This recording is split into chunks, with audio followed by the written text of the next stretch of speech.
Good afternoon. A very warm welcome to you all at the fifth edition of ISV Summit and Innovation Awards. I am Kalpana Singhal, Editor-in-Chief, Tech Plus Media Group, and your host for today. We appreciate you taking time off your busy schedules to join us for a half-day knowledge retreat online. Allow me to give you a quick brief of the event. Over the next few hours, you will hear many industry leaders share with us how the IT industry is transforming and what is the future roadmap. We will also hear from our ISV peers on how they have transformed or are transforming their businesses to adapt to changes in the marketplace. Apart from the knowledge sharing sessions, the event will also witness the fifth edition of the coveted ISV Innovation Awards. So sit tight and be right there to witness the thought-provoking sessions and exciting award ceremony. The 1990s, 2000, and much of the last decade have portrayed a grand picture of IT services supplying India with secure, well-paying jobs while changing the trajectory of the whole economy. Much of the credit for this exemplary growth goes to ISVs who have been pushing their boundaries of innovations to create value through products for customers. Today, as the Indian IT services industry stares at a reboot as its business gets disrupted by the march of automation, there is a sunrise sector coming into being, the SaaS wave, which is being termed a $1 trillion opportunity. In fact, India-rooted SaaS business are in a prime position to be able to address changing software needs for SMB and mid-market companies across the world. Over the last few years, there is a surge of young SaaS players who are on the way to making India a SaaS powerhouse. The services wave of the 1990s and 2000s made sure that India continually invested in technology education, and the entrepreneurs and professionals already know the global services playbook. And with the rise of Indian SaaS, these very skills and experience will be put to use. Indeed, the current crop of Indian SaaS startups has the potential to take on their global counterparts head on. With this note, let me invite Mr. Anuj Singhal, MD Tech Plus Media, to give the welcome address and kickstart the ISV Summit.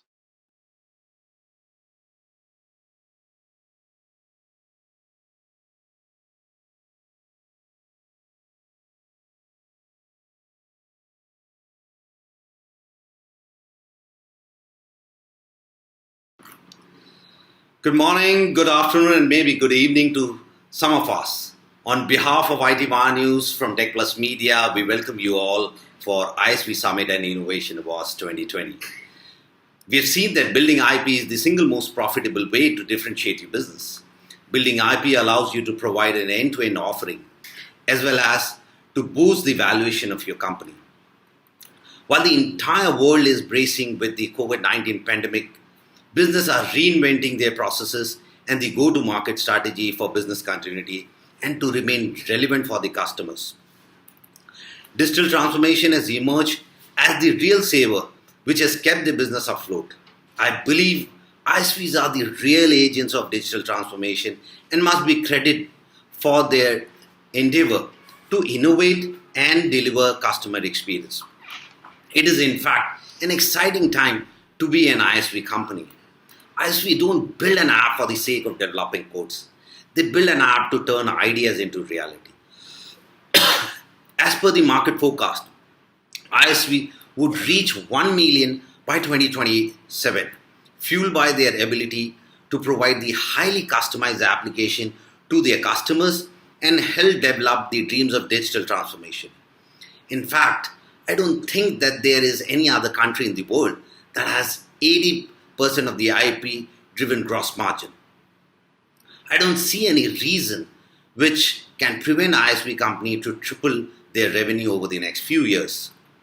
The recent report shows that the number of the SaaS startups in India have almost tripled in the 5 years, from 3,000 in 2014 to 8,336 in May 2019, and this number is expected to grow further. India currently accounts to 2.6% of the global SaaS pie. According to the joint report of Google and VC firm Excel, By 2025, India is likely to become 10 billion revenue industry with an 8% market share of the global SaaS revenue. So India's share in the global SaaS market is expected to triple in next 5 years. Interestingly, the companies are now spending more on SaaS than they are on laptops. In 2018, a company on an average spend of $2,884 per employee on SaaS subscription is significantly higher than the cost of the new laptop, which is approximately $1,300 for a Apple MacBook Pro. Further, the SaaS Indian startup are well placed to take an advantage of this transition. There is an inherent advantage we have in terms of the quality of the engineering talent that is available at one third of the price that of in US and the other global market. Talking about the growth avenues, currently the ISV segment is growing at a CAGR of approximately 18% globally. This SMB market is underpenetrated and has substantial revenue potential. The global SMB segment is expected to grow at a CAGR of 36% by 2022. Communication tools like file sharing, customer engagement are expected to be the focus area for the growth in the SME SaaS segment. There are a number of the second generation Indian SaaS startups that have already seen traction in these segments. Interestingly, 75% of the ISV focus towards improving the current processes. However, we believe they must concentrate on developing the application that enable the new ways of doing business. Today's summit will not only address the challenge faced by the SaaS business, but also offer the direction on the customer's software priorities and expectations, GTM strategies, success stories, as well as the initiative to build ISV community through Tech Plus Atmanirbhar Bharat project. Every single generation experience major adversities, and while these events cause destruction, innovative organization convert them into opportunity and become architect for the future generation. Similarly, in post-COVID Atmanirbhar or self-reliant India, technology should be the new religion. The call for the self-reliant India is not aimed at encouraging the protectionism or isolationism, but for adopting a pragmatic development strategy to enable the country recognition and capitalize on its inherent strength. While the Atmanirbhar economic stimulus package to the tune of 10% of the GDP cushioned the economy to a certain extent, Tech Plus is standing firm on its idea to make ISV and SaaS company a self-reliant. While India stands ahead in the software development domain, we are offering SaaS and ISV players marketing support through our robust platform and bouquet of technology marketing services. As the third largest startup ecosystem in the world, supported by the third largest group of scientists and technicians, India is assured to become Atmanirbhar over the next few years. The future looks incredible for Indian ISVs, and when the history of this industry is written, ISV Summit and Innovation Awards will be the key milestone for the next generation and the next decade super job and value creators. Community-driven events like ISV Summit and Innovation Awards are the brilliant way to grow this wave in scale and scope. Indian-rooted ISVs are primed to be the biggest movers of the Indian economy of 2020s. It is up to us to make this happen. Thank you.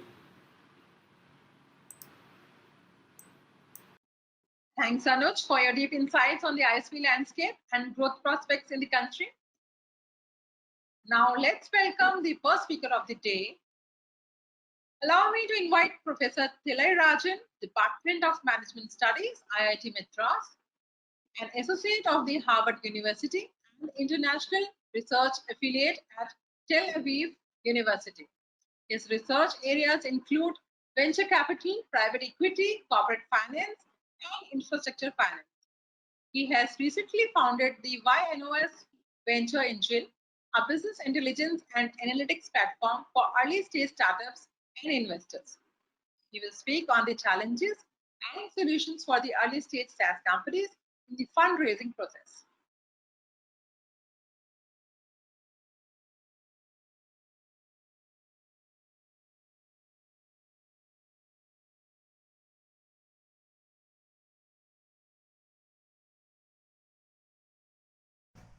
Good afternoon, everybody. It's a pleasure meeting you all at the 5th ISV Awards and Summit 2020.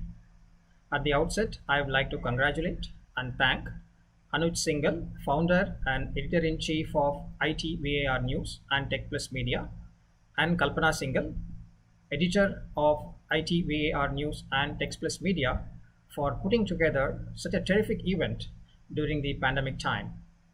I would also like to congratulate the award winners who have been recognized in this forum today, and I would wish them the very best going forward.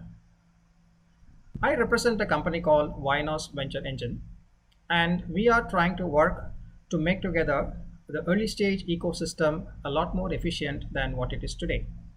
As we all know, the Indian startup ecosystem is one of the biggest in the whole world today. The number of companies that have been set up and the number of investors who have come forward to fund these companies is a big evidence to the fact that the Indian startup ecosystem is thriving. However, there are several challenges, and it is these challenges that we are trying to address using a combination of domain expertise, technology, and data sciences. What I'm going to show in this presentation is how we are trying to use our tools to be able to address some of the basic challenges that we are seeing in the ecosystem today. Early stage entrepreneurs are faced with a variety of challenges. In this presentation, we are going to illustrate some of the key challenges faced by early stage entrepreneurs and how YNOS uses data science and analytics to provide critical insights to address challenges in the fundraising process. The first challenge is to be able to differentiate information that is crucial from which is merely incidental. In engineering parlance, this is called as separating signal from noise.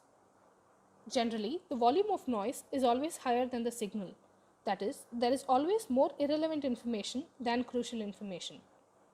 As you can see here, what we perceive is a combination of signal and noise. That is, a combination of critical information and incidental information. The smaller balls that are fewer in number here represent the small amount of critical information that is available. But with so much irrelevant information, it is often hidden to the entrepreneur. What is required is the critical information, and separating these two requires strong domain expertise. This is where YNOS comes into picture. The recommendations from YNOS are based on insights obtained from more than a decade of research. Expertise in the startup and venture industry ensures that critical information is fully leveraged for maximum accuracy. YNOS helps filter out the irrelevant information and presents the entrepreneur only with important and insightful information. The next challenge is that fundraising takes significant bandwidth of the promoters. Fundraising from angel investors is very complicated because even though there are several angel investors, it is very difficult to identify the right investor because of very amorphous information. A spray and pray approach is not only unproductive, it also reduces the chances of success. One needs to really reach out to a very large number of investors before being able to zero in on the right investor. More unsuccessful meetings leads to more frustration and, more importantly, diversion from focusing on the operations of the venture. Here, on one side, you see an entrepreneur represented by this ball. The ball is always in motion to represent the dynamic nature of the entrepreneur. On the other side, you see larger balls that represent investors, and these are bigger in size to represent the bargaining power as compared to early stage investors. At any point of time, there are always more investors than entrepreneurs, and with time, you see that some of the bigger balls, that is investors, vanish, but are always replaced by more growing investors. As soon as an entrepreneur, represented by the smaller ball, interacts with the investor, represented by the bigger ball, the true color of the investor is revealed. This indicates that under normal circumstances, the entrepreneur knows more about the investor only after the meeting.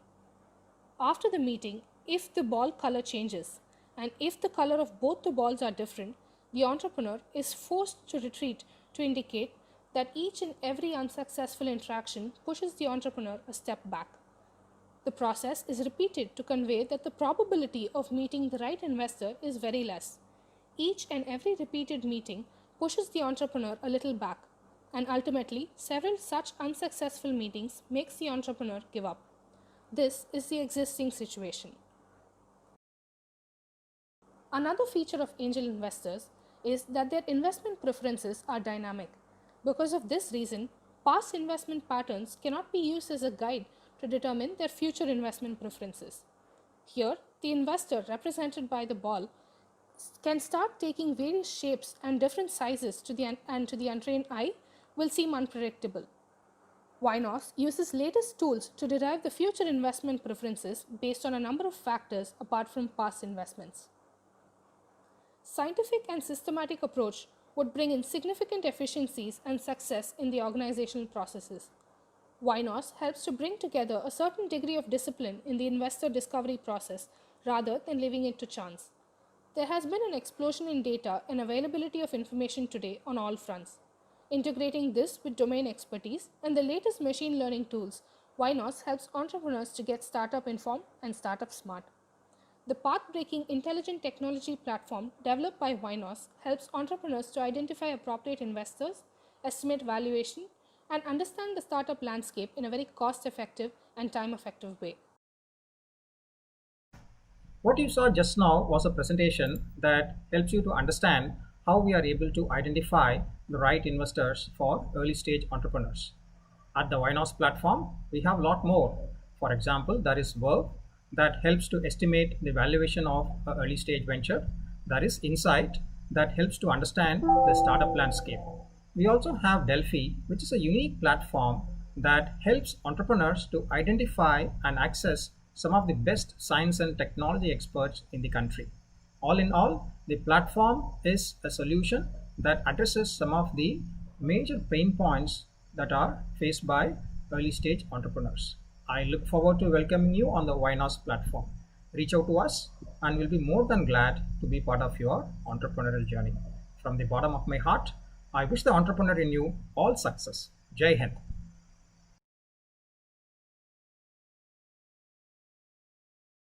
Thanks, Mr. Thillay, for a thought-provoking keynote address. May I please invite Mr. Vijay Jayaraman, Director System Engineering, Citrix India, to speak on transforming digital workspace in the new normal.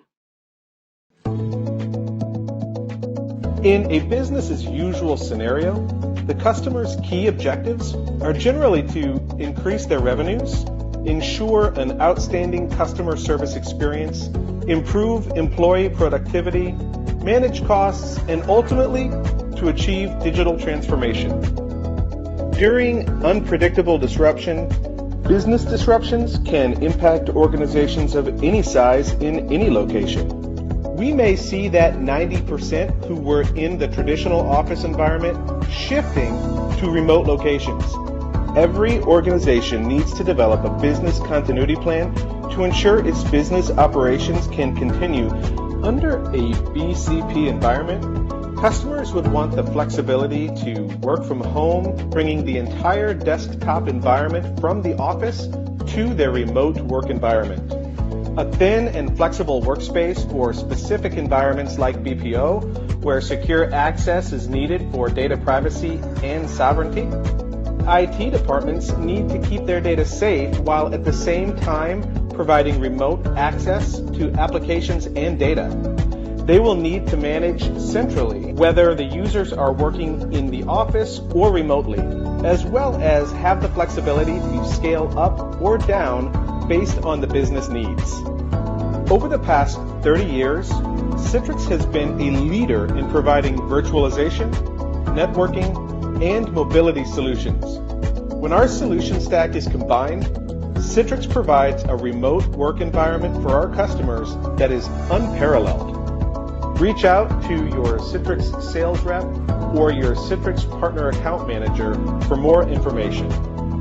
Citrix, business continuity to protect your business from disruption.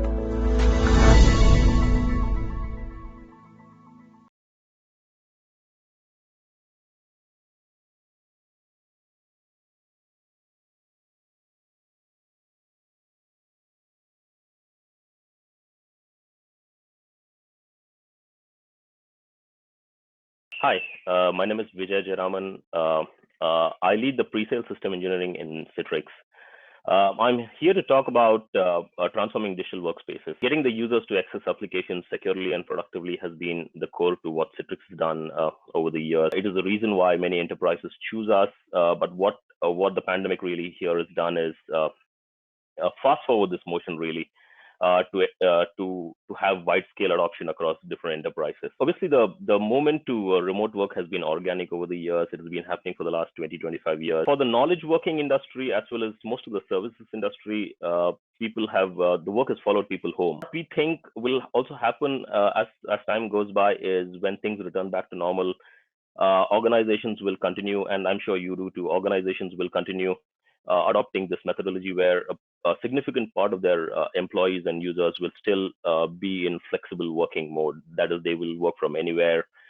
They will work out of homes and whatnot. The organizations have a lot to benefit out of this, apart from the employees also, right? We are talking about higher productivity for the employees. We are talking about probably savings in cost here, and that can be argued, of course, by people. We're also talking about talent and availability across different geographical locations. So one is not constrained to geographical limits when really hiring, right?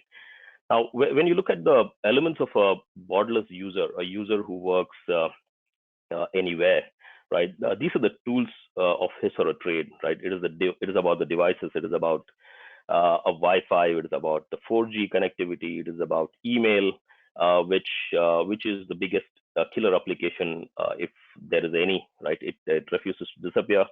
It is about the collaboration tools, because when the users are working from all over the place, how do you collaborate with teams, right? Ultimately, teams form the organization.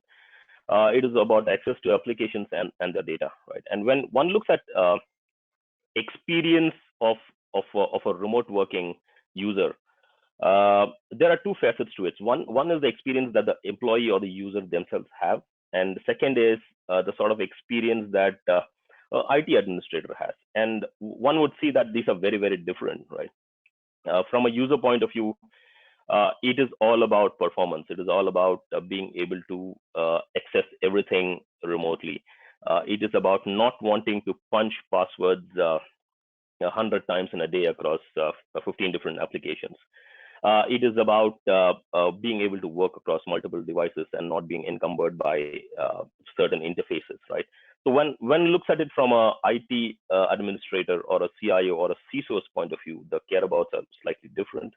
The care abouts are it's about capacity. It is about can I serve all these users when they are so disparate? It is about security, and it is about visibility, right? So the care abouts are totally different, and it really is a tightrope walk between what a user wants, which is better experience, it is choice, and what a CIO or a CISO wants, right? It is about visibility for them. It's about security. Access that you see here, right? It's not an easy equation to solve, but Citrix tries to solve it with the portfolio that we have in workspaces, in networking, as well as analytics. Right? Workspace is really a portfolio around the virtual apps and desktops. It is about content collaboration. It's about endpoint management, right? And networking, which is primarily how you deliver and maintain high availability and security for the applications, right?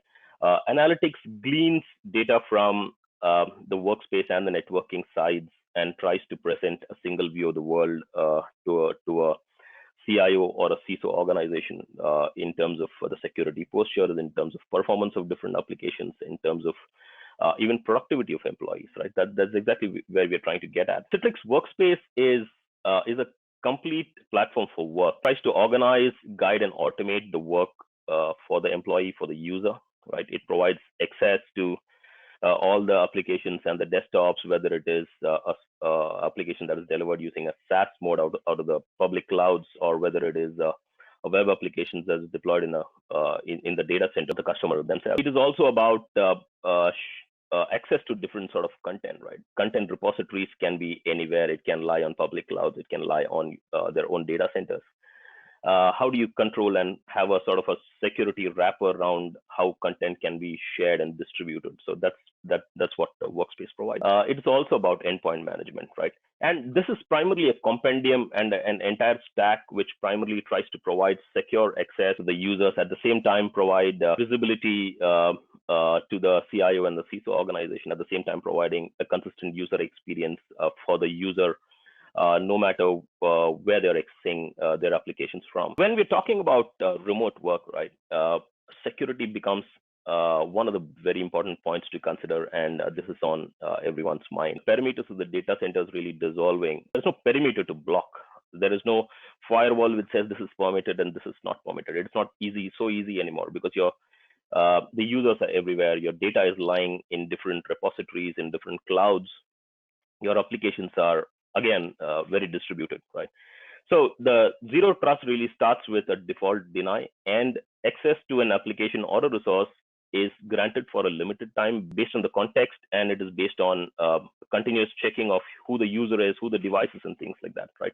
So when we talk about context here, we are talking of different things. It is about the network context. What is the geography that the user is coming from? What sort of devices are they accessing from? Are they using only a username password, or are they using captchas, for example, or are they using multi-factor authentication here? What is the sort of data are they accessing, right? And what is the application there? All of these can be factored in the sort of access that is granted to the user, and this is monitored continuously, and the access is also given or taken continuously. So this is the concept of zero trust. The Citrix Workspaces, we try to provide a contextual access to all these corporate apps, again, no matter where they lie, which public clouds, which own data centers, which endpoints they're accessed from, whether it is a SaaS delivery, whether it is an on-prem delivery, it really doesn't matter. We are also talking about a VPN-less access, yet secure access to on-prem resources, right?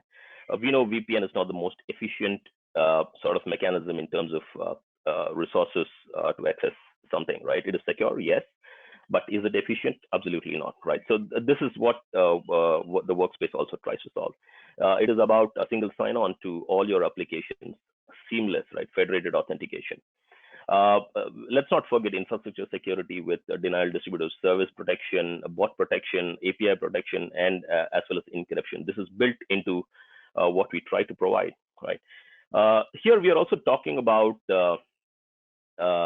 users accessing applications and resources from their own devices, from their own private spaces, right? And we don't want you wouldn't want the users' personal browsing habits, for example, to affect the security posture of an enterprise. So so browser isolation from what the user does that can affect the organization itself. Web filtering, right? This is a big part of what we do, right?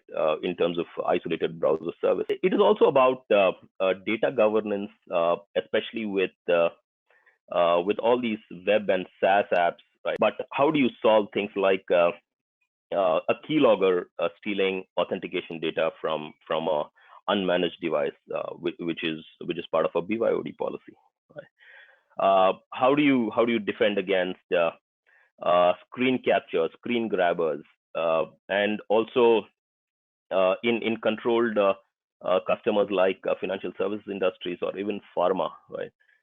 You don't want a clipboard or a copy paste to happen of the data, right? So the Workspace provides security wrappers to control all of this. So it's basically about a zero trust access with continuous monitoring and verification, right? And this, as I said, is continuous. It's not a one-time given access. Security is one part of it, but what is also as critical is the experience that the employee or the user derives from the Workspace, right? And Citrix over the years has been known for that. We've been doing this for the last 30 odd years, optimizing user experience for access to the applications, right? In terms of graphics rendering, in terms of ability to support multiple devices, in terms of plug and play technology, right? In terms of multimedia performance. This is something that we have done extremely well. We are known for it. Customers love us for it. It is beyond this. It is beyond the ability to render a great experience to the end user as far as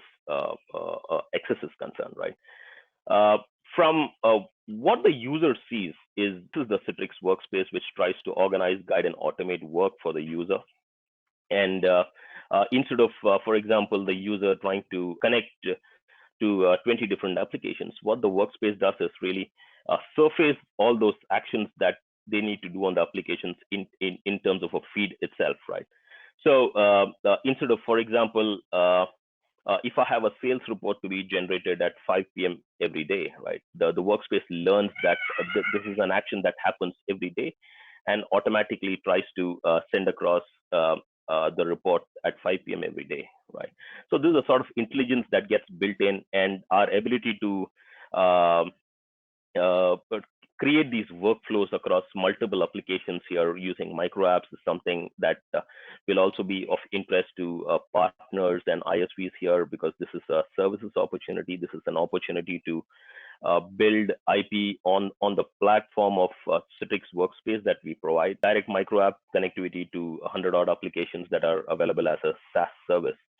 And it is up to our ISVs, our partners, the folks who deploy on the ground to create environment-specific workspaces for end customers. The workspace provides a single sign-on and access to all the applications, no matter whether the applications are SaaS or whether they are on-prem or desktops even, right?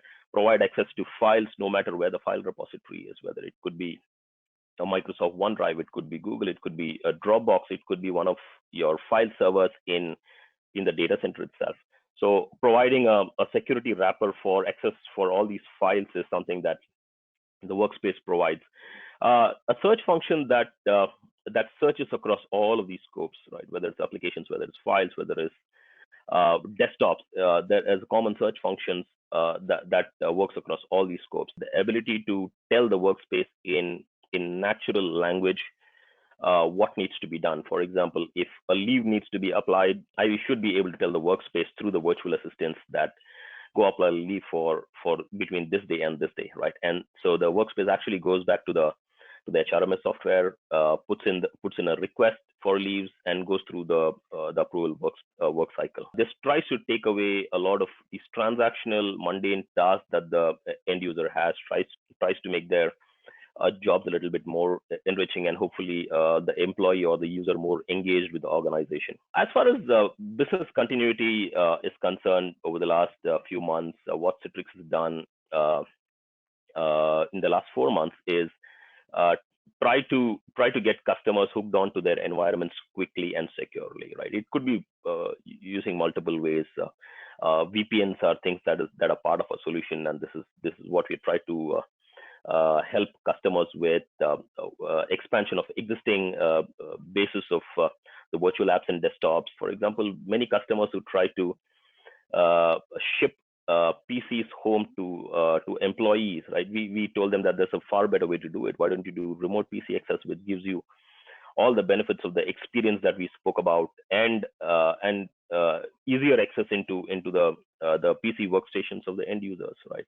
And also there were a lot of customers where we try to enable desktops on the public cloud services too, right? So this is something that we've been working with the customers, and this is primarily as a break fix, or rather a sudden onboarding for customers to get their remote working capabilities up and running, especially when the lockdowns and things happen, right? So when one looks at a customer journey, so what we did with those four items there, whether it's remote PC or SSL VPNs and things like that, is part of that phase 1 when the crisis started, right? We are here right now in phase 2, where the customers are trying to move from a minimum viable platform, a minimum viable solution to add those small bells and whistles into making the employees a little bit more productive. There will be a new normal where the flexible working will be followed by permanently by a set of users, and they will also be users who will be working out of their offices, right? So, and the care abouts there will be the higher order needs, which is employee engagement. How do you make them more effective and things like that, right? And this is exactly what we try to do. Most of the top 10 banks, for example, pharma companies, a lot of pharma companies use Citrix because of the security and the experience that gets built in. We serve 99% of the Fortune 500 organizations. So primarily what I wanted to cover, and it has been my pleasure to speak to the partners, to speak to the ISVs. So there is significant amount of work to be done with the customers, with the workspaces, to get their users productive, to get their users engaged and secure at the same time. So this is not only about business continuity, right? This is about having the employees engaged and productive in the new normal. Thank you. Thanks, Mr. Vijay, for apprising the audience about the solutions to drive transformation in the new normal. Now, let's invite Mr. Girish, founder and CEO of Freshworks, to talk about his success story. As you all might be aware that Girish is one of the most sought after investors in India. He is nothing short of an icon in the SaaS world, and that's because his journey has been such. After starting up unsuccessfully multiple times, he began working at Zoho.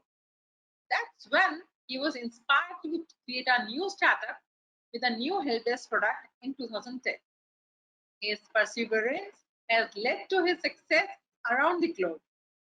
Let's hear the success story and lessons learned from none other than Girish.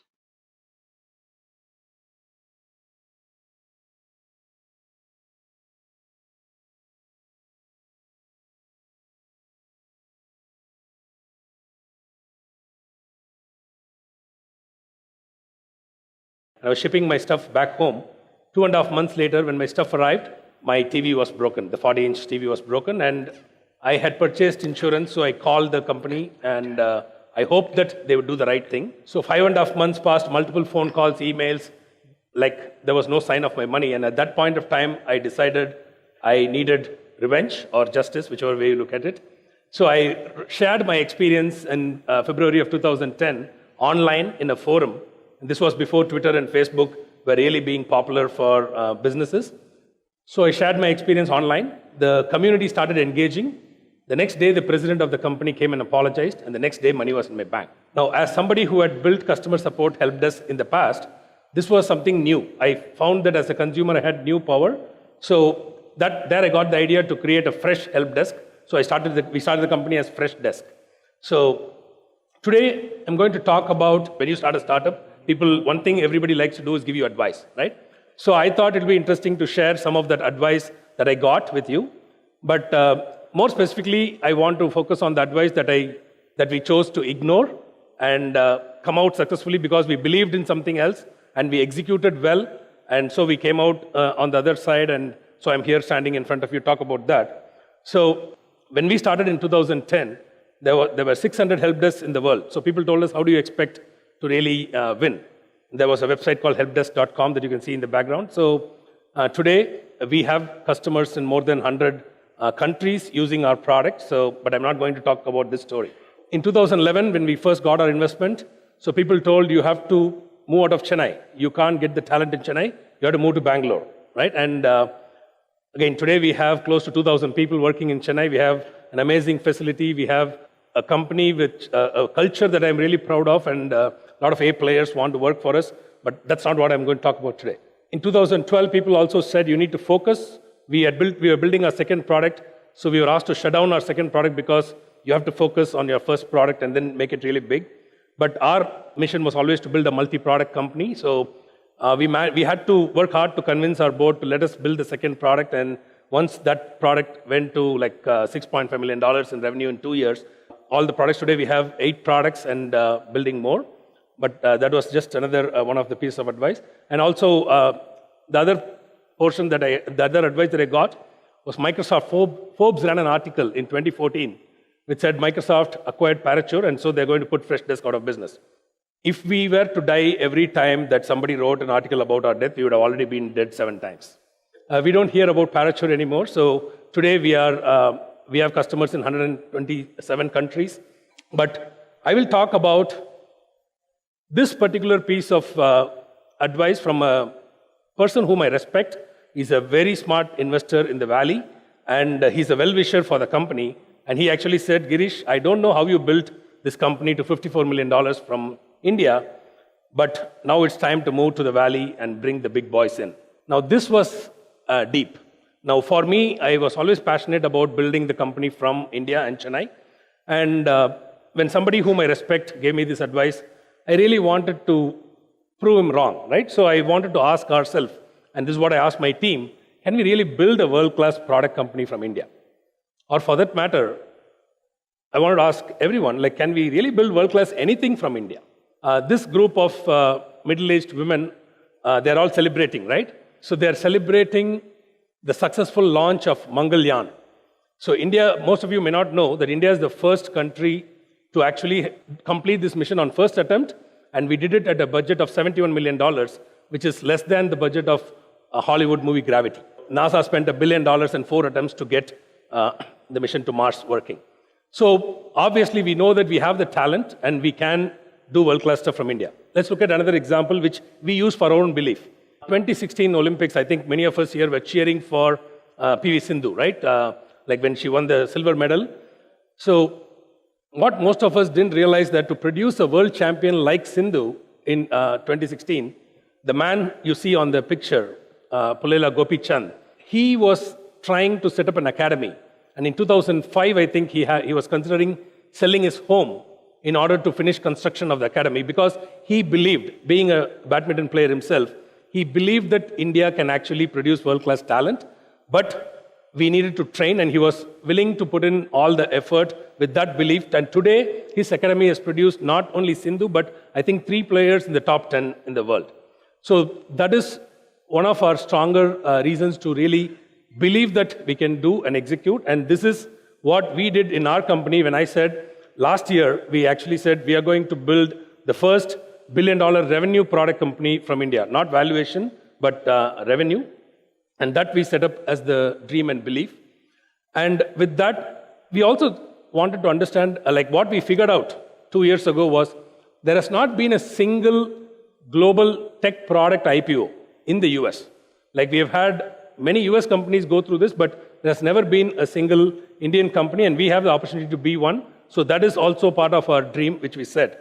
But more importantly, why do we need to do all this, right? So the world listens to you only when you are successful. And we asked this question based on the advice that I got. Why is Silicon Valley Silicon Valley? Is it because of the VC funding that you get? Now, we have money everywhere. Is it because of the government? Come on, like we have, I don't want to comment on the government, but we all know what we have here and what we have in the US. So Silicon Valley is Silicon Valley because of the talent. So if I go and try to hire for SaaS marketing, software marketing in the Valley, I can actually find people who have been there, done that in 9 different disciplines of SaaS marketing. If I try to hire somebody in India, like I would be lucky if I get one person who knows software marketing, right? So I think that is the whole problem here. So how do we solve for this? Like today, that is one of the reasons why we want to build this from India. Our contribution could be, like today we have 2,000 people in Freshworks. If we become 5,000 employees, so the number of people we have who are experienced in building global products from India, we need to create that talent pool and ecosystem. That cannot be created by the government, that has to be created by the companies. So that is our mission. It's also important that we realize we can't wait for all the Freshworks employees to get experience and then go and build companies. So we also started opening up the playbook. So we have done courses at IIM Ahmedabad, and we run many mentoring programs to really open up. Then many people have told me, Girish, are you stupid? This is your secret sauce. Why are you opening up the Freshworks playbook, right? So, but we want this to be beyond Freshworks. So this is, again, if you really understand the IT services boom that we all benefited from in the last 20 years, really created the massive opportunity for India, but that is slowing down. So we need more product companies from India, and we need the talent, and we need people to show how it's done. So, and I'm happy to say that Today, we are seeing this emergence of global SaaS startups from India. There are companies which are at 50 million, 30 million, 20 million. The next wave of software product companies are coming. And we're really, really happy to see this emerge. And how many of you here know where Skype is from? Yeah, Estonia. Many people don't know the answer, which is why companies can put countries on the map, right? So, and you see Atlassian is the only multi-billion-dollar technology product company from Australia. They have tremendous respect in Australia for what they're doing. So I think we have this opportunity to really believe in and execute on the vision of seeing India as a product nation. And with that, I would like to thank you for the opportunity, and we hope we'll live to see this dream of India as a product nation. Thanks, Girish, for an inspiring story. May I please invite Anandhar, Solutions Head, Red Hat, to speak on how digital transformation is important for all the software business. A computer engineer from Mumbai University, Anand leads the solution architecture domain for Red Hat India. He has taken many IT management and solution architectural roles at companies like Wipro, HCL, Netlink, Zycus, and more. Welcome, Anand. Good afternoon, everybody. This is Anant. I'm a solution architect from Red Hat. I have around 17 years of experience. So today we'll be talking about how digital transformation is important for all the software businesses we are doing, and mostly for the ISVs, the independent software vendors. So first, let's start this conversation by understanding what this digital transformation exactly mean, what this digital transformation is. So digital transformation is the integration of digital technology into all areas of business, fundamentally changing how we operate and deliver our value to our customers. It also is a cultural change. It's not only technology, it's not only digital, it is, but not only that. We have to see it's digital, it has to touch all the areas of business and then ultimately deliver value to our customers. Now, it's also a cultural change. I think culture is the most important point we have, that requires organizations to continuously challenge, experiment, and get comfortable with failure.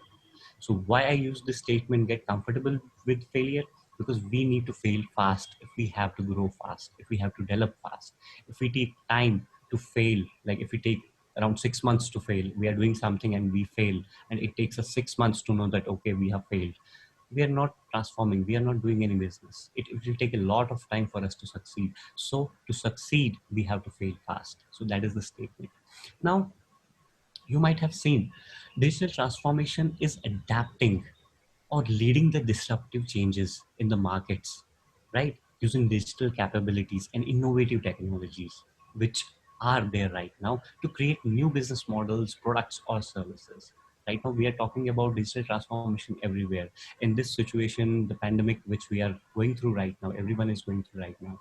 So everything, we are changing the way how we did business. All the digital wallets and all, we used to have digital things. Now every market, even the groceries which we used to have digitally, they were there, but people were not adopting. Now they are forced to adopt. So these are the things which are in the market right now, and technological people, all these software vendors were already using that. Now, talking about these ISVs, they have evolved through years. Since early, I think 80s, before 90s, yeah, early 80s, when most of the software platforms of today took birth, right? It's not right now, it's from 80s, ISVs are there. But now the times are gone when ISVs followed the traditional business models. They cannot follow the traditional business models now to install and to support on-premise software, right?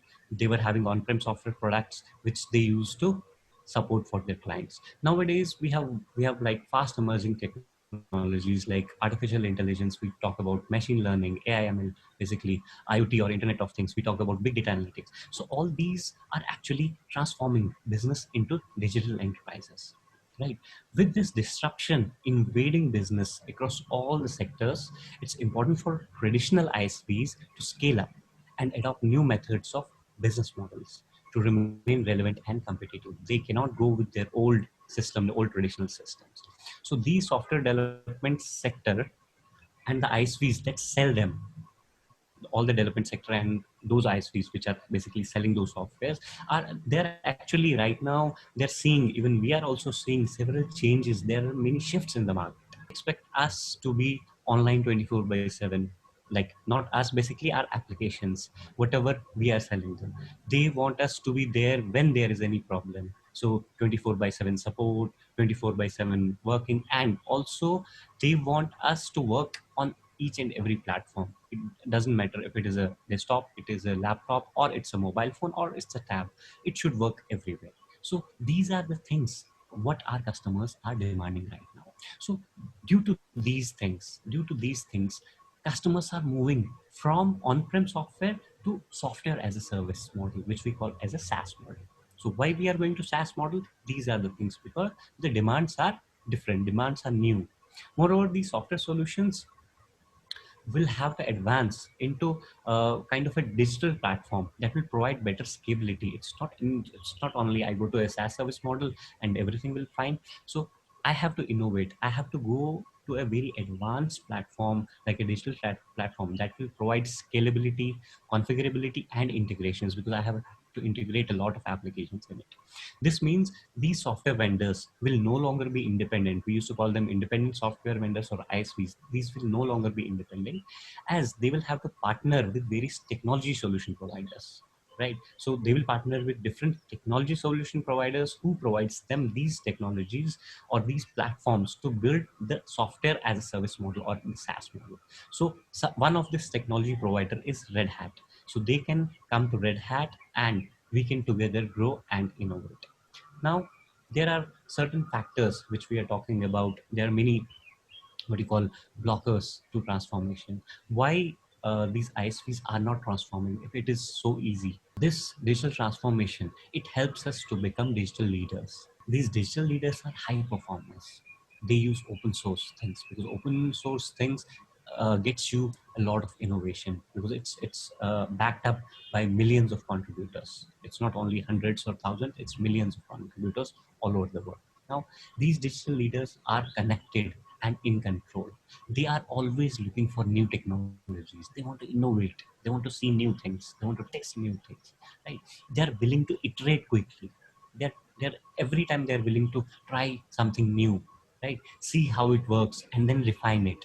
If it works fine for them, they try to refine it. This is what all digital leaders do right now. Now, and why do they want to iterate so quickly?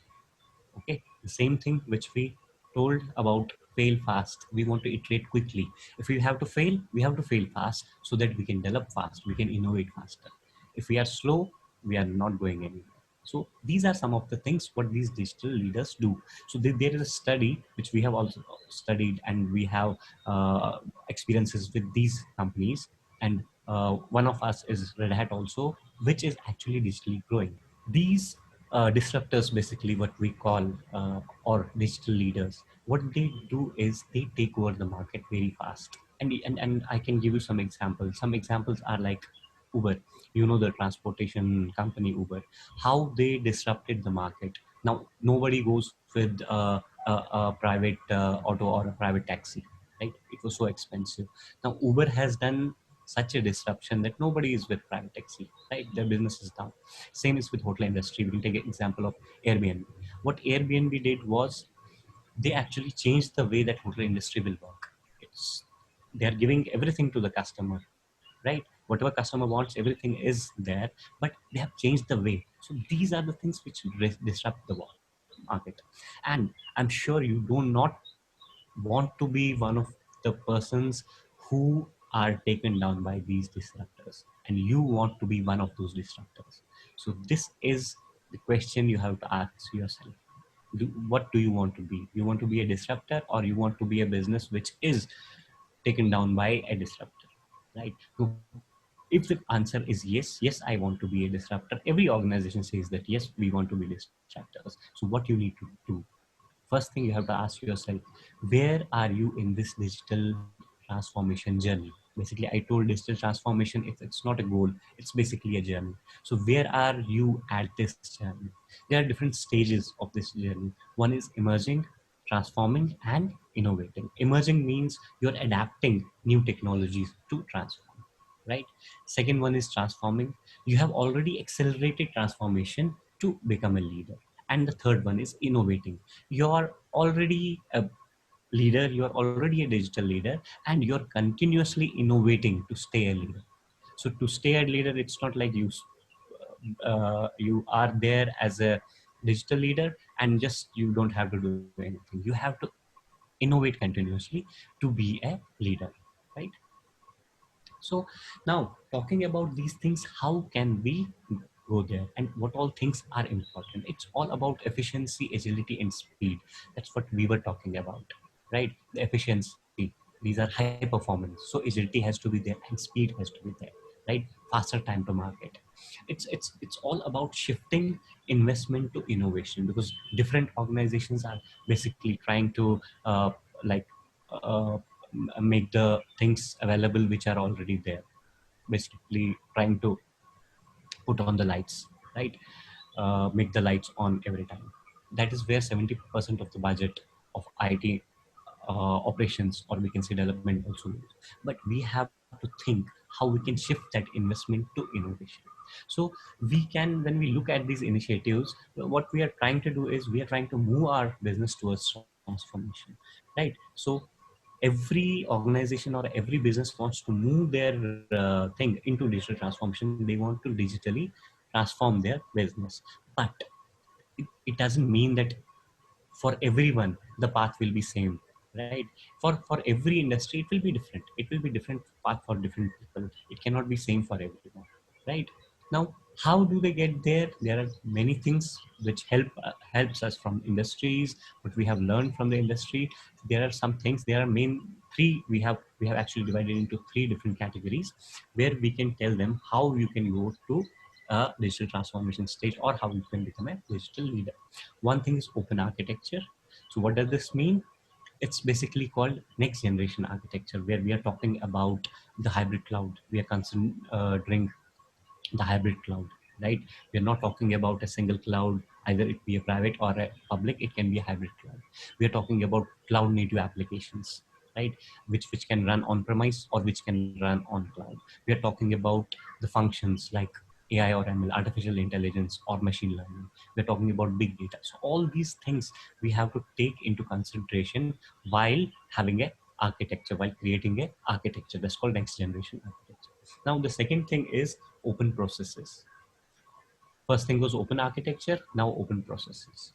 What is this processes? Because you know how innovative your architecture is, how innovative the operations is, or the technology is. If the processes are still old, you cannot achieve digital transformation. So we have to take a new approach, that's called a DevOps approach, which we are talking about right now. We have to look at the processes across organization. We don't need to think about process in a particular business or a particular area of the business. It's all across the organization. We have to think about modern application development process. We have to think about modern business processes. We have to improve the processes, and by improving the processes, that has the real value for ROI. That means return on investment. When we improve our processes, then management and automation can also be one of the factor, which is an important role. We can basically automate the processes and services which are there in our organization. All right, one open architecture, that was technology part, then open processes, and then the third one and the most important one is open culture. The culture has to be open. We should be adapting new ways of working together and then building organizations. So culture is the most important part. So we don't have to transform. When we are talking about digital transformation, it's not about transforming just the technology. It's transforming more than just technology. It's not only technology. We have to think about processes. We have to think about culture. We have to think about many more different things. Now, these are the changes that are more than technology. See, people think that I change my technology, I'll be a digital leader. No, they have to actually go through different things, truly transform into what we are now thinking of like a digital leader, right? These digital leaders are agile, responsive, right? These modern organizations require change from both business and the IT perspective, right? So what these digital transformation are able to do, they are able to answer demands from their customers for new and better applications. Whatever their customer demands, the new demands from the customers, they are able to actually answer. They are able to give them all the things they want within very less amount of time. Here we are talking about faster time. Then they can modernize the infrastructure and take advantages of cloud resources so that we can move quickly. Like, why we are going to cloud? Because quickly you want to spin a machine, just click on a button and you want to put an application, you want to work on an application, just click off a button, your application is there and your testing team can test, and then you can roll out that application for your client. So these are some of the things, and most important things, we have to make some cultural and process changes to support these new ways of working. Right? These are the new ways of working. Right now, we are thinking about sitting at home and doing things, and we are able to do that through automation, through remote connections, and all. It's all about technology, right? But there are many things we have to set up processes that basically support the new ways of working. What we say, the new norm, right? So it doesn't matter. Sometimes we also say it doesn't matter how amazing or efficient the applications and the infrastructure a client has, but if the processes are still old, so we have to think about the processes because it can slow down our business, right?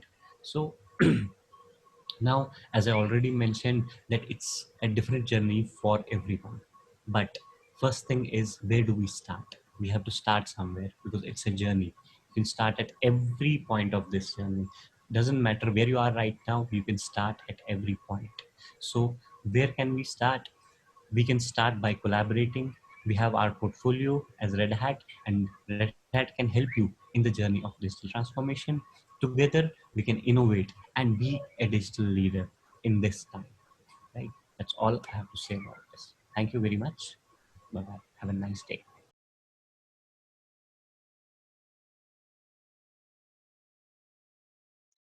Thanks, Anand, for an interesting session. Now it's time for an interesting panel discussion on the new software priorities of 2020 for CIOs and their expectations from SaaS companies.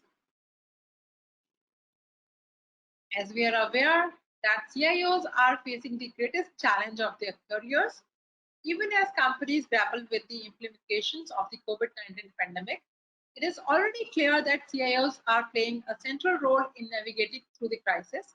CIOs are focused on ensuring business continuity.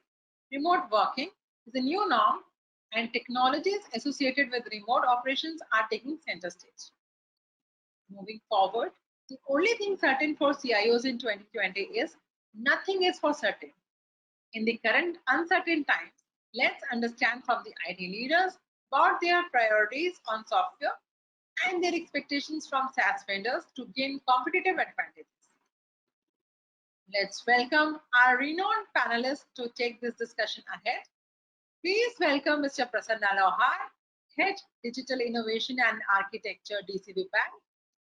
With over 18 years of experience as technologist and innovator, Mr. Prasanna has delivered rock-solid software solutions for the industry-leading enterprises with lean and agile teams. Counted among the top 50 CIOs and influential leaders in India, he is also a professional banker having experience in digital and innovation strategies. Please welcome Ms. Pooja Chatra, CIO, Cryoviva Biotech. With over 19 years of experience, Ms. Pooja is a renowned woman digital leader with strong business mindset and a track record of managing complex IT and digital transformation projects. Let's welcome Dr. Sunil Kumar Pandey, Professor and Director IT, Institute of Technology and Science.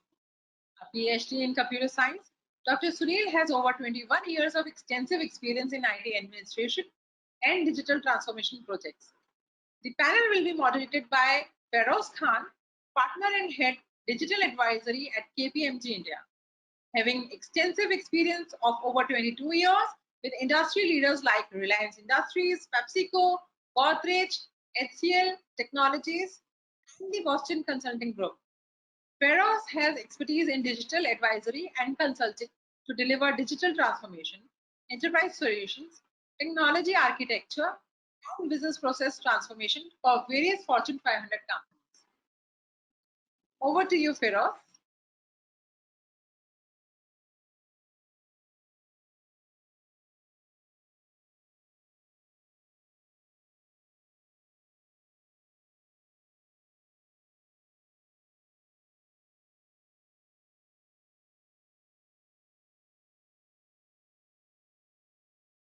So in fact, we have a wonderful panel members wherein the mix of composition, if you see, so we will hear perspective from academia, we will hear perspective from biotech and financial institutions. So let's get on to the topic. So the topic is, the software as a service, SaaS, and this is one of the fast emerging topic because you go to any of the forum, at least one word which we keep on hearing is cloud computing, and that's how this gets emerged. So there are different views around software as a service because different people, different organization think it in a different model. And if we clearly see software as a service, the business model is something wherein customers pay for whatever you use, and primarily primarily we use a software which is on a remote hosted a computer, and that's how this entire word of the SaaS coined in. So, as I said, that cloud is something which is a very loosely used word, and many people and industrial industrial sector, or for that matter any topic we talk about, we use this word quite interchangeably, and this is being used to be very relevant with IS and PAS. When I say it's quite being used interchangeably, what happens is this, that software as a service, infra as a service, and platform as a service, these are the three important service model hosting of the cloud, and that's how it's being loosely used being word. Now, if we have to understand the nomenclature, what happens is this: over a period of time we'll see that at least when this dot-com boom came in, we saw that there's a fast emergence of cloud which kept on coming, and it's quite different from the traditional way of the software what we use, because here if we see, generally each and everything, all transactions happens through network and it happens on internet. There are various questions which comes, there are various challenges which comes to the organizations, and still we see that as a adoption level, it's not very high. Although there are softwares like CRM, payroll, and content management, those systems which has quite picked it very well. So if we talk about the adoption of CRM, yes, SaaS is something which is playing a role over there, and there are a lot of products which has played into this. But when we talk about industry verticals like financial services, and we say that is it that core banking system is there as a SaaS offering, the answer would be not very much. And there are still enterprise applications which are not being leveraged through cloud and not being leveraged through SaaS. So what all are those real challenges in SaaS, and what is it which will take in terms of adoption? And then how do we really overcome those challenges in terms of the usage? Now, one thing is really evident, that cloud is taking an uptake, SaaS is taking an uptake. Why? Because the way it is designed, the way the licensing is designed, or the way the ramping up and ramp down is designed, that's very helpful specifically for the emerging organization, and that's how the popularity is growing, and that's how we see that there are a lot of companies which have started using cloud for different purposes beyond the CRM and beyond the I'll say the content management and the payroll related thing. At least now what we see is this, that even the ARPs also, or ARPs of the world, they are also emerging into a model which is more familiar like cloud, or which is more, the operating model is more like a cloud. So obviously the the question comes is this, that what is the future, and then how do we really make it cloud ready, and how is it that country which is going to adopt the SaaS offering? So let's hear from the industry experts. Let's hear from people who have really used SaaS in different forms. Let's hear that what are the different challenges and what are the different opportunities which they see in the SaaS growth, and then accordingly what best can be done so that we take SaaS in the next level. So to start with, let me go with Dr. Sunil, because definitely since he comes from academia background, so definitely as a topic he would have, he can provide more detailed insight about the SaaS adoption, and that too if we take a view of the India lens. Now, Dr. Sunil, so let me come to you and initiate and start this discussion. And I wanna we wanna hear your perspective and your view that cloud, and when I say cloud interchangeably, primarily I'm talking about the SaaS part of it. SaaS is considered as one of the very innovative and disruptive model. So if we talk about any innovation, if we talk about disruption, it's really innovative. Now the biggest question which comes is that SaaS is not only for one industry, it is across industry vertical, and this is for across usage. So different type of usage, different type of industry vertical is there. Now the bigger question which is this: what would be the universal fit of each and every applications which is related to SaaS and its industry category? So what's your view on this? Thank you, Firoji. In fact, this is something which most of the people they talk about, but when it comes to really using this particular SaaS kind of thing, when it comes to implementation or adopting this, generally it becomes very difficult to find advocacy about this aspect. When we all know that if we have a look on the technological advancements, everything boiled down on three different aspects. The one, data, which has always been on the core of any environment, any platform. Then how to make sure that data reaches safely, securely to the people, those who actually want to access it, that network, and then that interface, which makes sure that without knowing internal intricacies of the system which is deployed, people are able to access it. And all these advancements, of course, over the period in the last 50 years, the technology has moved from networks to a more sophisticated platform, which we call cloud. The databases has evolved from files to databases to data warehouses. Then now we are talking about different database systems where a different kind of data, whether it is structured or unstructured or semi-structured, everything we are able to store. And then we have complex kind of applications interfaces, very respective of the place, a secure platform we are getting to have access of that data. But entire evolution have always been focused on these three dimensions. In every stage of development, there have been certain concerns. The topmost concern in all the prospects have been the security. That's something which I've always bothered to people. And then something, while going for deployment of an IT environment, we all know that we need to have something which is abstract, and then something which actually exits, which is tangible, the hardware. Now, over the period, we have seen that people have started focusing on their core competency. And that focusing on that core competency because of increased competition, competitiveness, increased competition, the owning something where it requires competency to maintain it, to own it, and put additional cost, probably without which people used to think that they could not survive. So now people started thinking on two fronts. Number one, what is actually their core competency? And if they could focus on their core competency, it will create more business value for them. It will give them opportunity. It will help them in creating some better user experience for the consumers. But on the other hand, to create certain kind of application, people used to, and of course, it requires certain kind of hardware.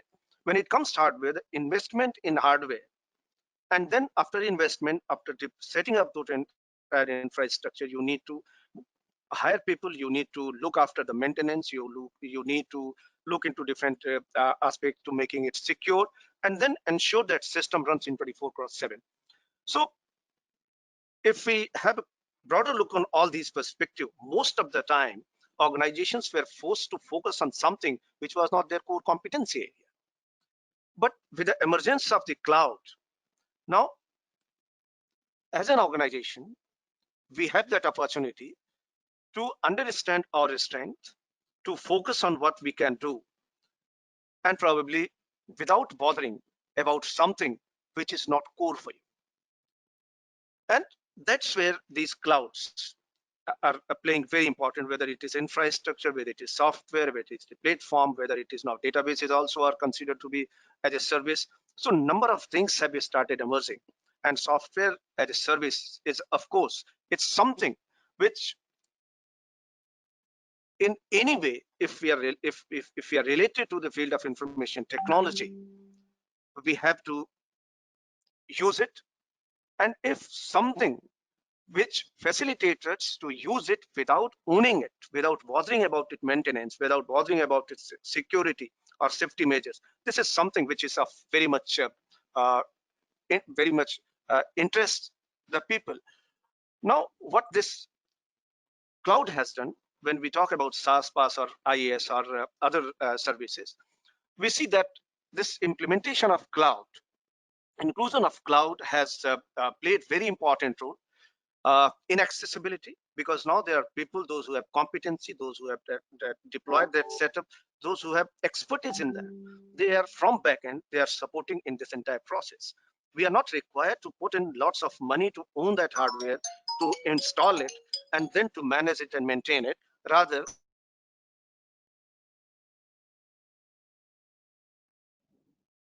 pay as for use. Now it drastically reduces the cost, number one. Then we can start with our current requirement, and if requirement increases, that scalability is something which is very important, because we never know today the kind of infrastructure, the kind of services we require. Only God knows what will happen in the future. So that scalability is something which is very important, and this cloud-based services have played very important roles. These are accessibility, then operations management. We have core staff, we have core people, those who have competency, those who are able to take care of all those things, leaving us to focus on our competency. And that focusing on that competency has gave the pay to coming up with different innovative applications, which we have been witnessing in last so many years, at least from the emergence of these. So secondly, it has also helped the new startups and new entrepreneurs to start their work even with a smaller investment. And that's why probably the software as a service is becoming very much popular. But at the same time, we all know that one solution cannot fit for everything, for every environment. There are a number of applications which are in existence. There are a number of platforms where we have been working. Like if an environment works on real-time system, where we like OLTP kind of system, where online legal processing has to be done, or online legal transactions are to be done, probably this software as that SaaS may not be a suitable choice, because we have been a wide interaction on different platforms. When we discuss with the people, those who are working in those environments where online OLAP or OLTP kind of applications are running, people are hesitant to talk about implementation about this SaaS system. So I think with as we are very much hopeful, we are listening about the features of 5G, that it is going to revolutionize the kind of broadband, the kind of internet facilities we are having.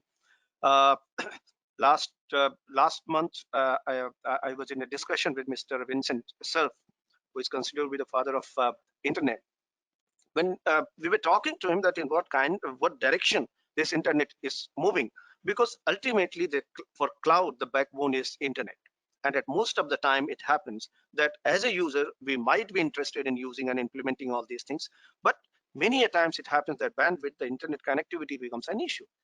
So just we were discussing about those things, in what direction this is heading towards, and how this cloud sees its future in next 50 years. Very interesting reply he gave, that now people are thinking about creating from moving from gigabit kind of transactional speed to something else, where this we are already working on this quantum computing, where we are talking about transmission of information, transmission of data as per the speed of light, but something ahead of it. So in future, we may see these things, but as of now, when we talk about the people, especially those who are working in these environments, they are hesitant in this. Secondly, still there are lots of organization. This is really a surprise, but still, even in industry, when we talk people, still their trust and confidence on cloud environment, that kind of the kind of confidence is required, because ultimately the data is kept away from the users. And when data is kept away from the user, data has been considered to be one of the most scarce resource, and people cannot afford to have any doubt on this. So something like this, in spite of the fact that we have private cloud now, hybrid clouds have also been started using, still there are certain organizations, those who are hesitant on three dimensions. Number one, the environment where OLAP, OLTP kind of operations are required or transactions are required. Those organizations are hesitant in going for SaaS kind of application and even migrating on cloud. The organization for whom the data is on top priority because of the lack of, or not that much, I will not say lack, but they are still not that much confident to keep their data away from their premises to off premises. So I think in future, if things settle down, hybrid clouds start giving the expected result, where some kind of private and public cloud features could be experienced, and we experience the functioning in a secure way, might be their thought process change, because this COVID-19 had already shown its effect, and people have started realizing its importance. And even those who were very hesitant, they were very adamant that they will not go for these things. They found that this was the only way to keep things on. So probably these kind of experiences will help in building up that confidence, so that people move from their conventional processes, conventional systems, to this platform, keeping pushing all their overheads to the people, those who can look after, and focusing them on the core competency area to build up some new and innovative applications.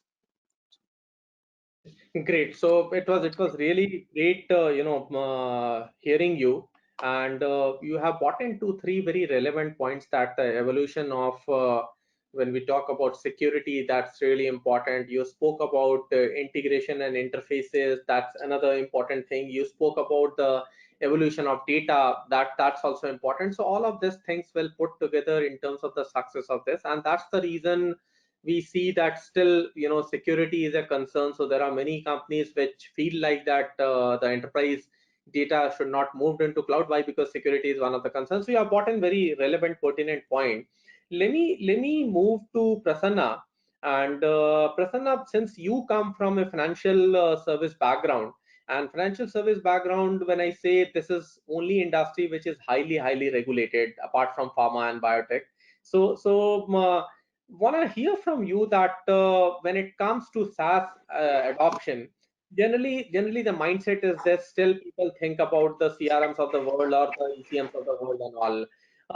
Still, we haven't seen any core banking solution moving on to a SaaS model. And from India perspective, still there are a lot of hurdles in terms of really moving on to a SaaS platform for the core applications or the core processing layer. Now, what's your view, specifically financial services? If I talk about, what's your view? What do you think that like the clients or the financial services will take in terms of adopting the SaaS product, right? Because that mindset is still there. So beyond CRM, beyond HCM, what's your view of in terms of the adoption? Yeah, I think first of all, thank you so much for the inviting me to talk in this panel, and great hearing the views from Sunil sir on SaaS, and his experience is really great. I learned a lot in last 15-20 minutes he was speaking. So coming back your question around how SaaS is getting adopted in the banks, or how cloud adoption is happening in the bank. Everything is around customer. If a customer says tomorrow I want a cloud or some service wherever I am, that's how banks will adopt it, right? So say example, there are different types of banks. Say example, we have a cooperative banks, We have a PSU banks with a legacy of architecture. We have some heavy tech-savvy bank like ICC, SDC, some of the challenger banks like IndusInd or DCB Bank or a Federal Bank. And at the same time, you will see that some new kind of banks are appearing called as a neobank kind of an architecture, wherein these are the fintech companies who are leveraging on the APIs of the bank and giving the much more needed services to the end user. Say example, Phone Pay or earlier it was a Paytm or Google Pay. So these are like some of the financial services which are already available, and these platforms are on cloud. They are on like SaaS kind of a model itself already. And if you will see any new bank will come up, they will always go for a kind of a cloud ready model. They will not go for some which is a legacy model. The challenge with the existing bank is that they have already invested a lot. They have already invested a lot, as Sunil sir was saying about resources, your employees. These employees know only data center and the relevant things. They do not know what is meant by cloud or how to manage that cloud ready applications. So as a bank, we have already invested on a core banking and many other relevant applications which are only meant for a managed data center kind of application. And that doesn't mean that banks will not go for a cloud. They will have their own journey slowly how to go on a cloud adoption. It will not happen overnight, at least for those banks who has already invested. But some of the new banks are looking forward some of the auxiliary or satellite application apart from core, they're already putting directly on the cloud. Some of the banks internet banking they have started putting on the cloud. There is a one or two banks wherein they have went for a cloud ready core banking solution.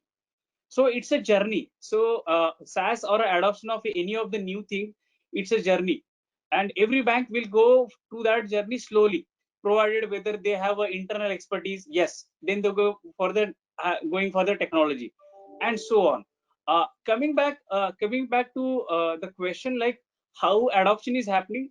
I think most of the banks are going with the cloud ready application for a non-core application, and they are learning out of that, and slowly they will move their core applications onto the cloud.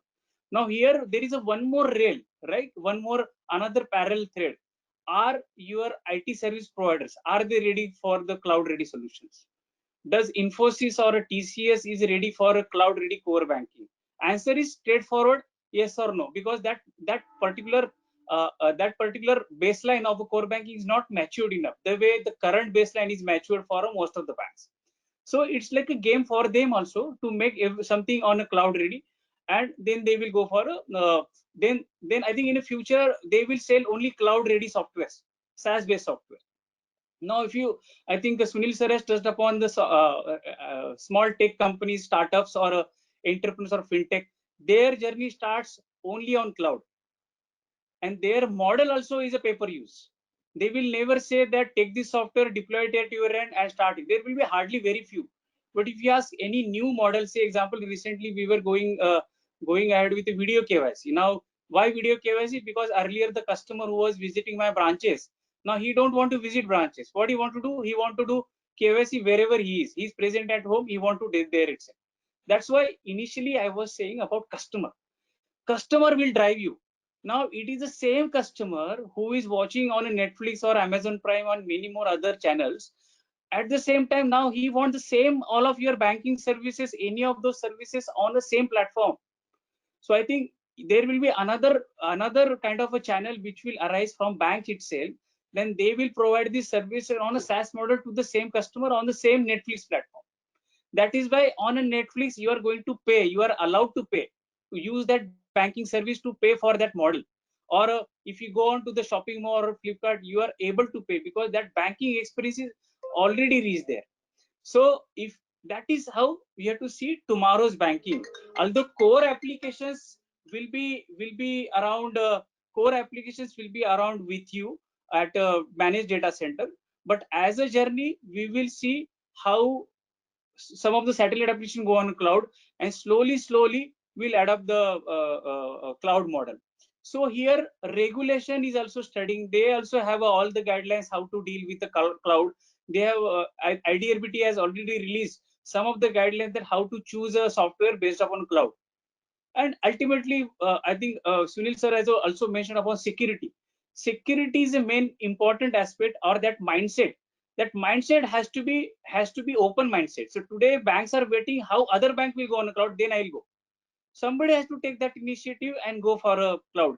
I think there is no rocket science or there is no regulation behind you should not go on a cloud. There is a regulation that your data has to be there in India. So go for such services where if something goes wrong, some problem is there in some kind of a fraud has happened, that investigation has to happen immediately. If your cloud is outside of India, it is not a technical investigation. It goes beyond the technical and the laws behind between the two countries. So that is why it is recommended you should have something in your country itself, so that you can really go for a immediate resolution. So I think, so in a nutshell, I think if you look at millennial customers want everything or tomorrow's banking there and there itself. So tomorrow's customer, Firoz sir, I would say that tomorrow's customers will not be only customers, only human beings. Tomorrow's customers gonna be your devices. Tomorrow's customers gonna be your IoT devices, like your refrigerator or your electric appliance, who is gonna pay electricity bill on themselves. Tomorrow's customer is gonna be your car. It's gonna be there at a petrol station. It will go there, will refuel and come back after a better payment experience. So tomorrow's customer is a customers, human beings plus devices also. That is why I think, and if I keep on doing this on managed data center, I will have a lot of downtimes. So this is something which banks understands, and banks will really look for some model wherein, suppose in a daytime or a night time, my all production applications are required. But if I go back to the development scenario where I am not utilizing my infrastructure in a night time, how can I really reutilize? I think those kind of satellite things, slowly bank will adopt, like development environment, some of the learning management app, some of the non-banking app, and then slowly will get into the actual core journey. So it's a journey, and slowly, rather slowly, I will say, current pandemic situation is making everybody digital, including customers. Digital transformation index has raised heavily in these last 3 to 4 months. I think some of the models like video KYC or customer onboarding or servicing to the customer, I think these kind of use cases are already going on a cloud. The way we handle so far core services on core banking, next level data or AI or big data, these algorithms require a lot of computations. Quantum computing, which sir was talking about, right? If you want to adopt quantum computing, and if you want to have those CPUs, dynamic CPUs to be allocated for your algorithm based upon your data, it cannot be possible in the current infrastructure. It has to be there on cloud, wherein we can, as much as a CPU you can allocate and keep on doing that computational journey. So I think that's a way to look at a future, and the banks or the organization would like to have that digital core banking kind of ecosystem. They don't have any other option rather than adopting cloud or a SaaS kind of a model. Great. So you also brought in, some elements of the customer experience, which is very relevant to this. And since you brought in point of industry vertical, which is banking and data localization, yes, data localization plays an important role. But having said that, yeah, I mean, going beyond, beyond the usage in cloud or a SaaS model does not really affect it. So yes, regulators have put in some clauses and all, but that's more in terms of the data localization. And more people or customers needs to be comforted in terms of the security, and then only the enterprise level cloud migration will happen. So very valid point which you have brought in, Prasanna. And definitely I see that over a period of time, at least industry vertical like finance also will move more and more into cloud. Now let me move to Pooja. And Pooja, since you come from a altogether a different industry vertical and a different experience altogether, and since SaaS is not only for one industry vertical, it's across industry vertical. So let me ask you that what's your view, and what do you think really determines the suitability of the SaaS products for various categories, and which can be beyond CRM and HCM, because CRM and HCM, most of the companies prefer to move on a SaaS model. But if we talk beyond CRM and HCM, what is that suitability, and what's your view around that? Yeah, as Dr. Sunil and Prasanna have already shared a lot about SaaS. So if I talk about suitability, yes, there are a lot of factors which are responsible, which helps us in taking the decision for SaaS.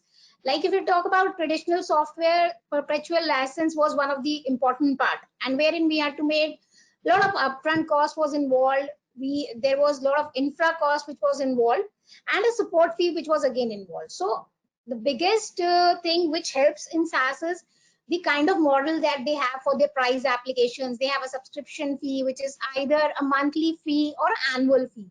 So this helps in a lot.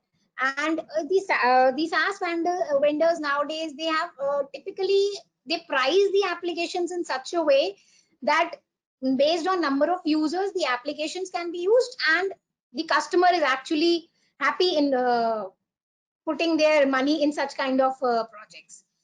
Again, if I talk about more about SaaS, so scalability and integration has been a very important factor, which helps in, because if some of these SaaS applications, they support end user customizations, they allow APIs which can connect to the internal applications, which can either be CRMs, ERPs, because as we see, like if more of the customer centric or web based applications, people are ready these days, they have started moving them to cloud. But if we talk about financial systems, the ERPs, most of the companies, they are still trying to put their ERPs in-house only on-prem model because of security reasons and the management decisions. So SaaS actually helps in integrating this. They provide us APIs to connect with these, whereas this has been as per the subscription model as we go on. The biggest benefit has been work anywhere. If I say, you can access your software from anywhere where you want. Again, I would involve lower total cost of ownership. So as a IT person or as an IT head, if I see the unknown cost which we have while we are deploying or operating any of the licensed software, so that cost runs a lot. Sometimes there are a lot of unknown costs which are involved. And now software as a service, what they do is they bundle software, the hardware and support services. And as a business continuity, we can implement things and we can upgrade things. So, and security is again an important thing which they actually look for, and they are taking care of.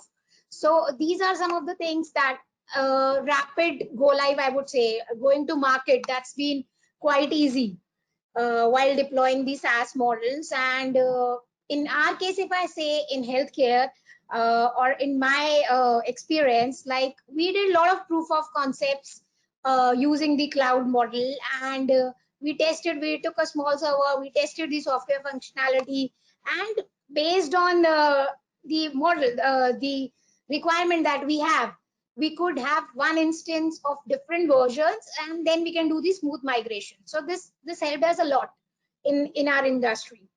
And specifically, if I talk about healthcare these days, we have lab information system, we have our hospital information system, wherein SaaS vendors are available in market. And this not only like we had in diagnostics, we were on a model which was on-prem, and wherein there was a lot of cost which was involved while implementing the infra as well as the licensing part for every different lab which we could take care in tier 2 or tier 3 city.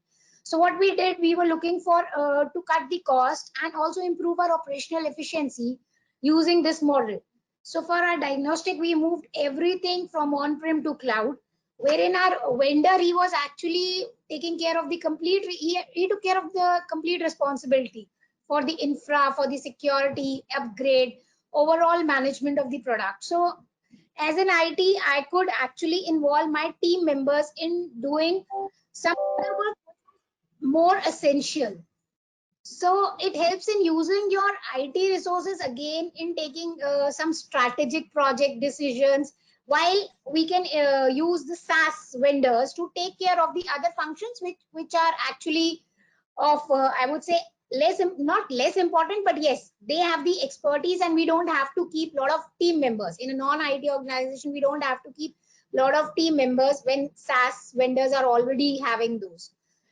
Also, in case of healthcare, we could use it for improving the deployment of electronic medical records, electronic health records, which nowadays are being used on SaaS. So these were some of the use cases where we could actually use it, and it's been rolling in a very I would say, very fine manner, wherein the management as well as the IT team both are in a win-win situation. Great, great. So gave a different perspective altogether with a different industry vertical. And in fact, I heard you telling about the experience part also, because when we do any SaaS implementation or choosing a SaaS product for various reasons, we obviously see the suitability, and suitability also correlates to the experience which you generate, and that experience can be internal or for external people. So that's very important. And what we have seen is this, categorically, if you talk about any SaaS applications, fulfilling either a B2C, B2B, or B2C, customers, obviously experience plays a major role. That's very important. So let me once again reach to Dr. Sunil and would like to hear from you that what's your view in terms of ensuring customer experience on the SaaS product, because on-prem generally you have freedom, you can choose upon, you can really modify, you can really do a full journey mapping and then create a custom layer on top of that. But when it comes to SaaS, you have limited authority in terms of modification. So what's your view that how is it that the SaaS product will really ensure the customer experience through its various offerings? So what's your view on that? Since we have experienced the platforms where we used to code everything on our own, so probably we are in better position to appreciate the kind of benefit, the kind of experience these SaaS systems are giving to us. I still remember those days when during early 90s, when we used to work on some application. It was COBOL. Then for scripts, we had to sit and write everything on it, compile it, store it, and then integrate it to if you want to exploit the advantage, the benefits of that application.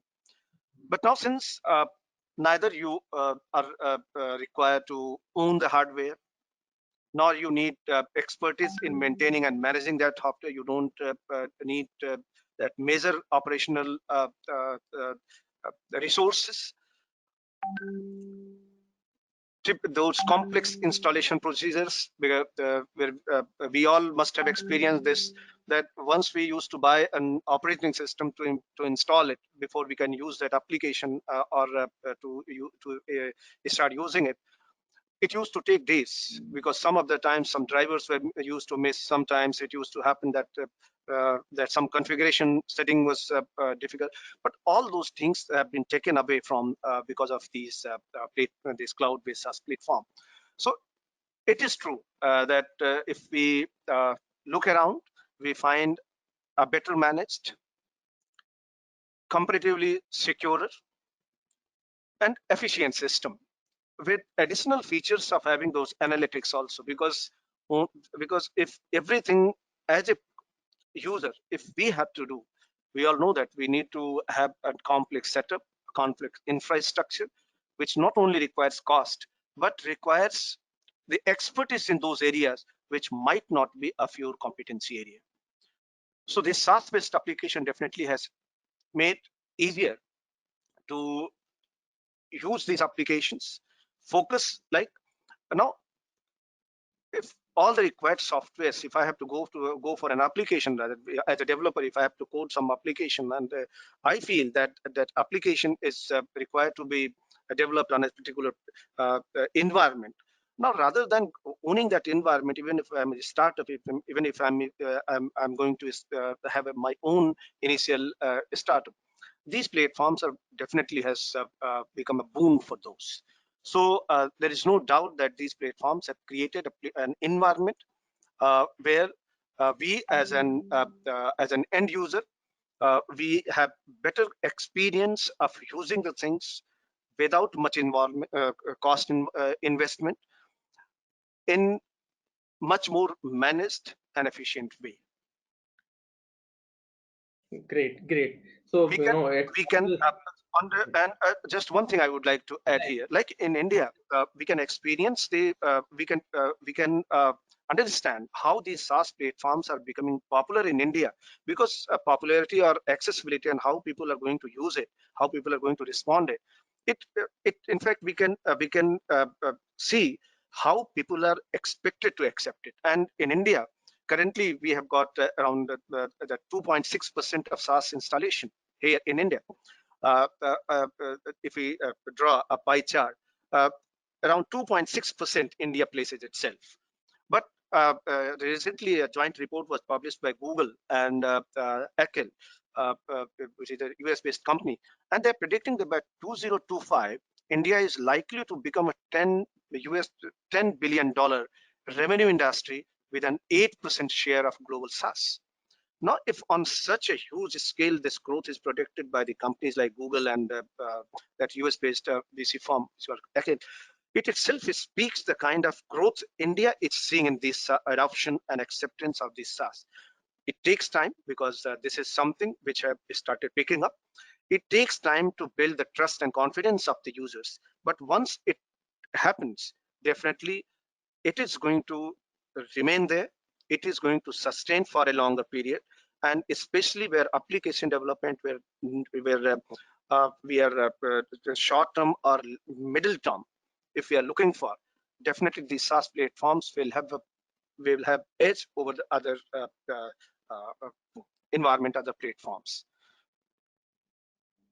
Great.